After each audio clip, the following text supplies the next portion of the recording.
She was cold and freezing on the sidewalk of the bus station with her newborn, then she collapsed with no one to help until a stranger showed up and refused to walk past her. On a quiet block near the bus station, a young woman named Marielle stood beneath a flickering streetlight, holding her newborn son against her chest. His name was Rowan, just 3 weeks old, and far too fragile for the life she was currently living. Marielle was exhausted beyond words, physically, emotionally, spiritually drained. Her eyes were heavy and red, her cheeks hollow from sleepless nights and barely eating. Her dark auburn hair clung damply to her face, and her thin gray sweater was no match for the cold. She had a small hospital bracelet still wrapped around her wrist. She had been discharged that morning, with nowhere to go. There had been a time when she imagined motherhood surrounded by warmth and support, a little apartment she decorated herself, friends dropping by, a partner who cared. None of that happened. Instead, her boyfriend vanished the moment she told him she was pregnant, and her remaining family lived states away and had stopped taking her calls long before Rowan was born. And now, tonight, the only thing she had left was Rowan, and a hope so thin it hardly felt real. She'd spent her final cash on a city bus that left her near a family shelter she'd heard about. But when she arrived, the staff at the front desk could only offer apologetic looks and pamphlets. No space. Not tonight. Maybe check again in the morning. They gave her a list of other shelters. All far. All requiring bus fare she didn't have. She thanked them, voice trembling, and walked out into the cold, telling herself she would figure it out, because mothers always figure things out. But now, hours later, her legs were shaking, her fingers numb, and her strength almost gone. The rain began, light at first, then relentless. She pulled Rowan closer to her chest, shielding him as best she could. His tiny cries sliced straight through her heart. "Shoo, baby. I'm here. I'm here." Her voice cracked. She wasn't even sure she believed her own words. The streets grew emptier as the storm worsened. People passed her quickly, eyes turning away, faces tightening with discomfort. A woman pushing a stroller glanced her way but kept walking, pretending not to notice the desperation in front of her. A man in a suit stepped around her like she was an inconvenience on the sidewalk. Marielle felt humiliation burn through her. She didn't want pity, she just wanted someone to see her. To care enough to ask if she needed help. But no one did. Her knees buckled. She lowered herself slowly to the ground, leaning her back against a cold brick wall. Her breath came in short, trembling gasps. She could barely feel her toes now. Rowan whimpered weakly against her chest. "Please," she whispered to the universe, to the rain, to anyone listening. "Please not tonight. I can't fail him." Her vision blurred. The rain streaked down her eyelashes, her cheeks, her hair. The world began to tilt. She kissed Rowan's forehead, tasting salt, rain or tears, she couldn't tell. "I'm sorry, my little boy. Mommy's trying." Her head lolled downward. Her grip loosened. The last thing she saw before her eyes closed completely was the faint outline of someone approaching, dark coat, dark shoes, stopping right in front of her. Then everything went black. Marielle woke to warmth, real warmth. Soft blankets. A gentle hum of heating vents. The faint smell of chamomile drifting through the air. She didn't remember getting here. She didn't remember anything except the freezing rain and hopeless fear.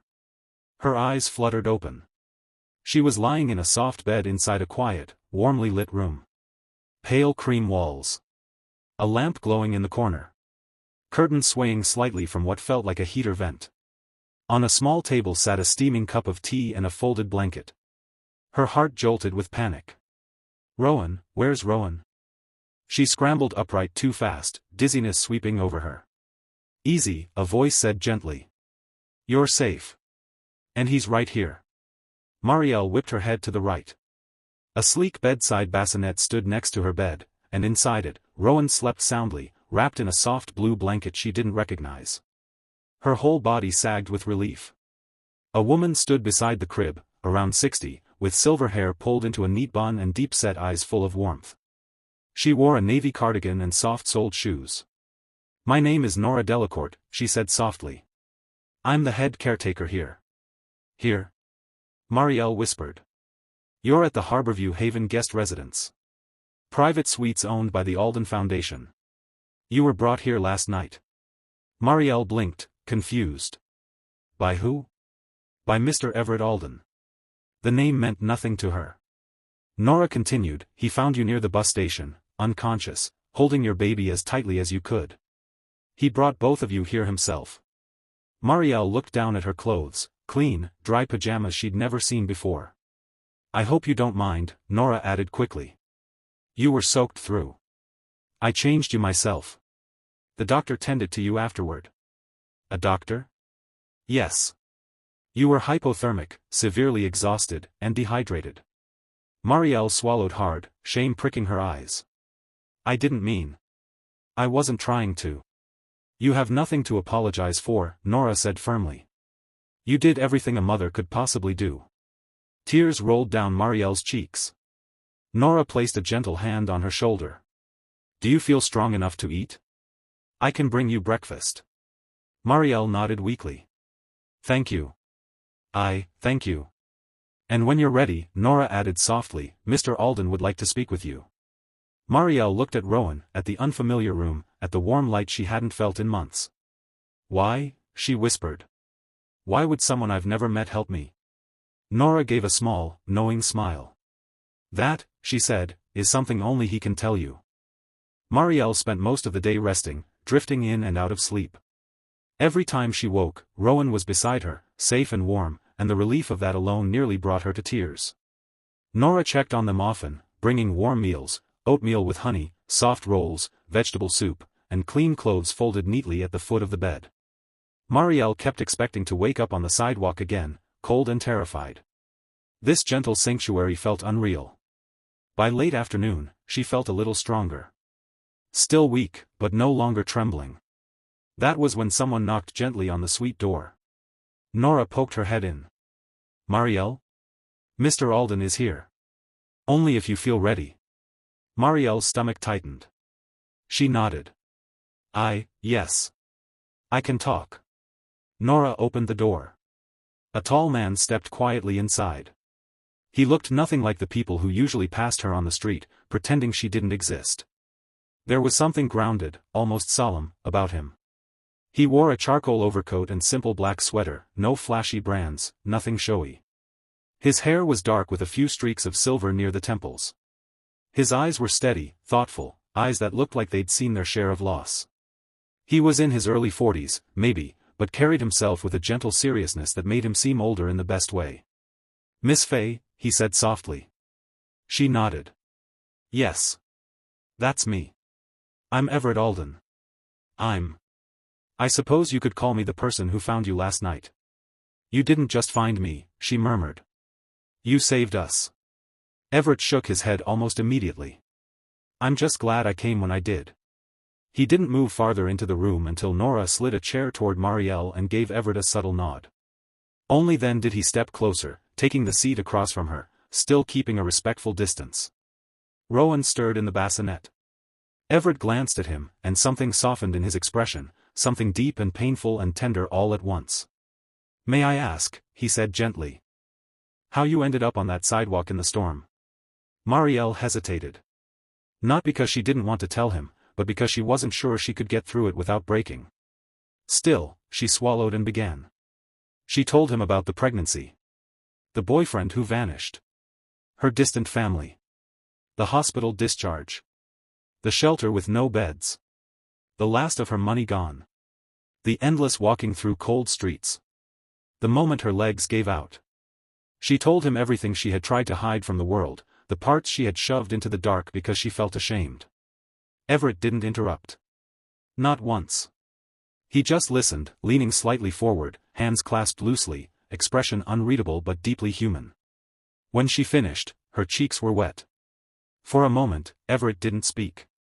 He took a slow breath, exhaled, and stared at the floor before lifting his eyes back to hers. Marielle, he said quietly, you survived something no one should face alone. And you protected that baby with everything you had. She looked down at her trembling hands. I didn't do enough. You did, he said firmly. You did more than enough. A lump formed in her throat. Everett swallowed hard, as if debating whether to share something himself. Finally, he spoke. 8 years ago, he said, voice barely above a whisper, my wife, Leanne, she passed away during labor. Our daughter didn't survive either. Marielle blinked, stunned. Her heart clenched. Everett. I'm so sorry. He nodded once, eyes distant. It destroyed me. And the worst part was, I wasn't there when it happened. I was on a flight home, stuck above the ocean as my entire world ended. Marielle felt her chest ache. Everett continued, after that, I buried myself in the work of the Alden Foundation. I funded programs, attended galas, built shelters, but I never walked into them. I never actually met the families. I signed checks, but I didn't see people. His eyes flicked to Rowan again. But last night, when I saw you. His voice faltered slightly. I saw a mother who didn't have the luxury of collapsing. You were freezing, exhausted, soaked, and still holding your baby like the world could end and you'd fight it off. Marielle felt tears sliding down her face. Everett's hands tightened slightly in his lap. I couldn't walk past you, he said. Not this time. Not again. Silence lingered between them, heavy and real. Finally, Everett cleared his throat softly. I want to help you. Not just with a warm bed for a few nights. I mean something real. Something stable. Marielle's breath hitched. Why would you do that for me? Because I can, he said simply. And because someone should have helped you long before I found you. He leaned back slightly, giving her space. I have an apartment complex the foundation manages for transitional support, private units, safe neighborhood, long-term. One of them is empty. I want you and Rowan to have it. No rent, no strings. Just safety. Marielle stared at him, stunned. And beyond that, Everett continued, we can help you access training programs, childcare support, job placements, whatever you need to rebuild, to breathe again. Her voice came out as a whisper. I don't know how to accept something like that. You don't have to decide tonight. His smile was soft, almost shy. Just know this isn't charity. You're not a project. I just want to make sure you never end up on a sidewalk in the rain again. Marielle covered her mouth with her hand, trying not to cry. Everett stood, giving her a small bow of his head. I'll check in tomorrow, he said quietly. Rest. Take care of Rowan. Let yourself be held up for once. As he turned to leave, Rowan stirred again, letting out a little sigh. Everett paused at the door, listening to the tiny sound. His voice softened to a tremble. She has his noises, he murmured, referring to a child who never took a breath. Then he slipped out of the room. The next morning arrived gently. Soft winter sunlight filtered through the curtains of the hotel suite, warming the quiet room. Marielle woke slowly, the way people do when their bodies finally feel safe enough to rest. Rowan was curled beside her, tiny chest rising and falling against her arm, warm and calm, something Marielle didn't take for granted anymore.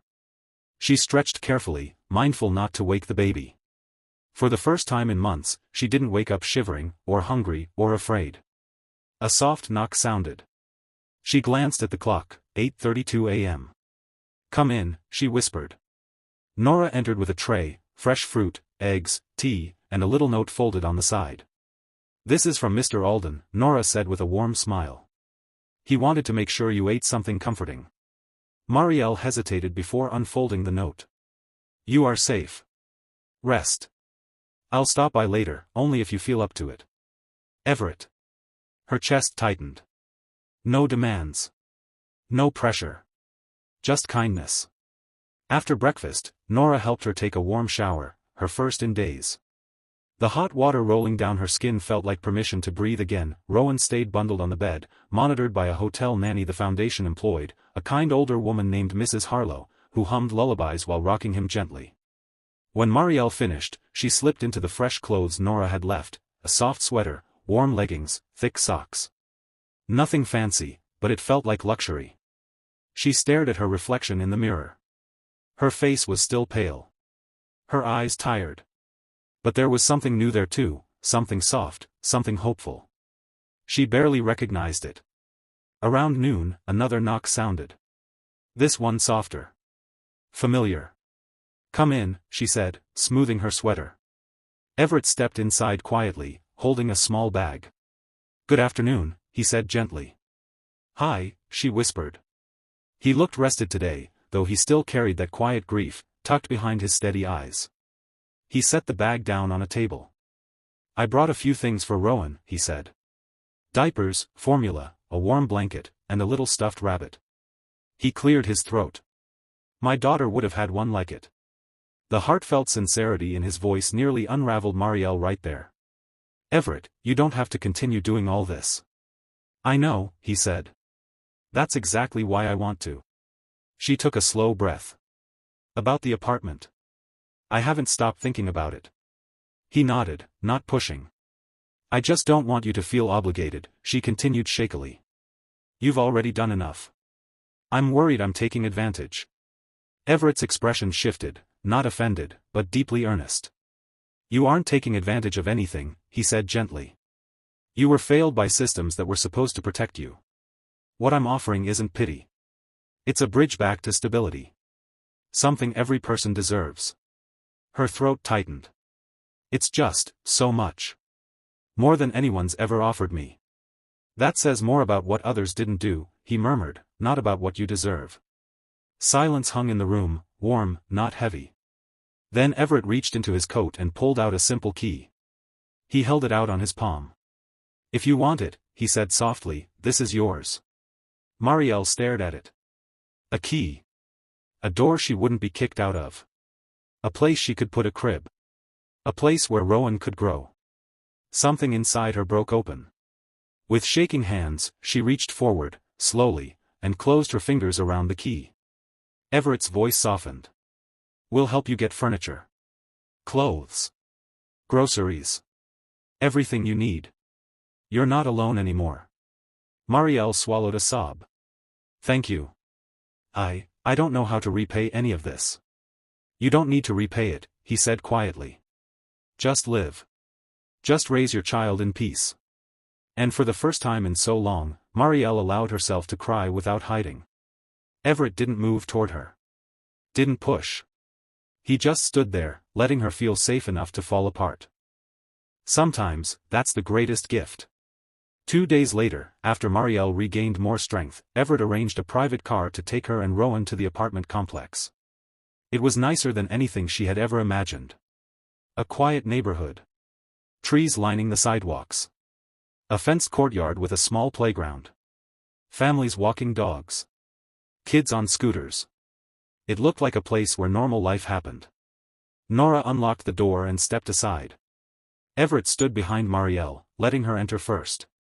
Her breath caught. The apartment was bright and clean. Soft carpet. Fresh paint.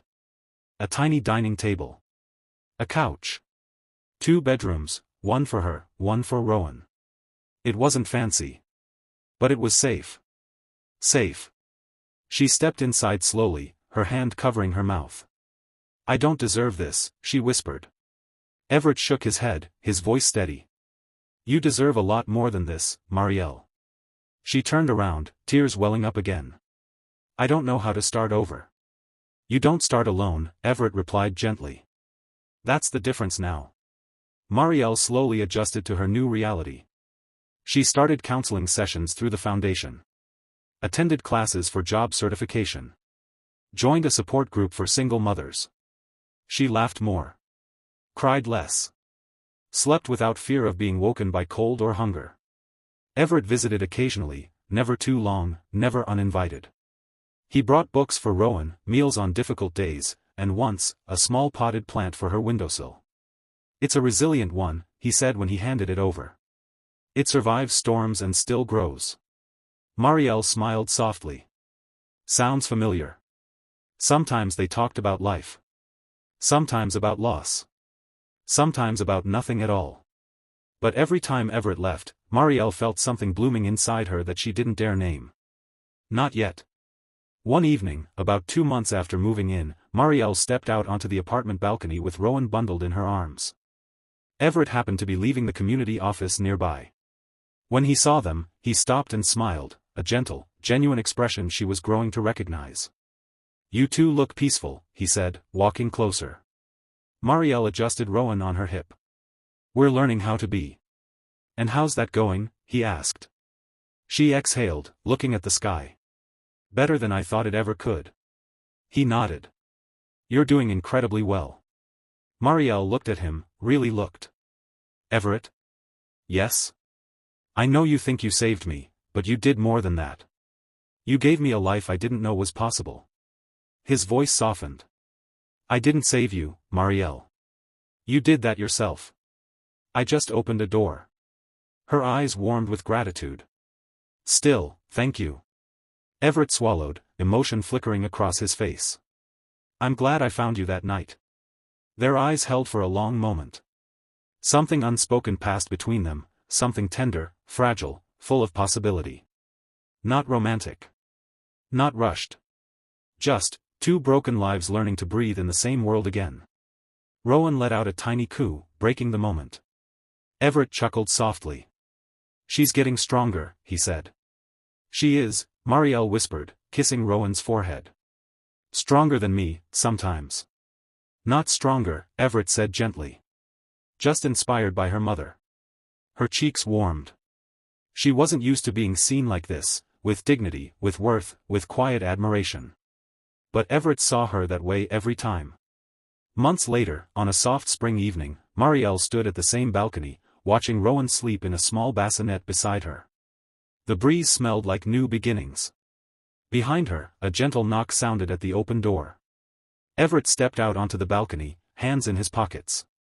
I brought the papers for your next program, he said with a small smile. You're ready for job placement. Marielle's breath trembled. Really? Already? You've worked hard, he said simply. You deserve this. She looked down at Rowan, healthy, growing. Safe. Then at the small apartment glowing with warm light.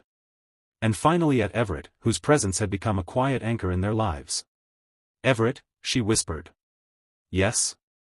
If you hadn't stopped that night, if you hadn't seen me. His voice was soft, steady. I'm glad I did. You changed everything, she whispered. He shook his head gently. No, Marielle. You just finally had the chance to become who you were always meant to be.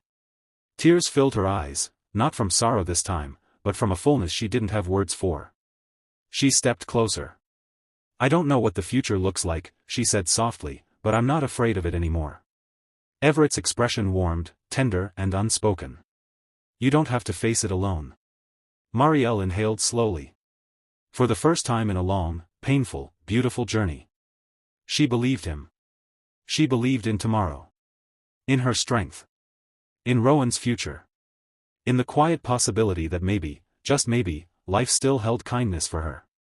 That night, with the city lights blinking below and her daughter sleeping safely beside her, Marielle realized something simple but profound. Hope didn't find her in the storm. It found her in the people who refused to walk past her.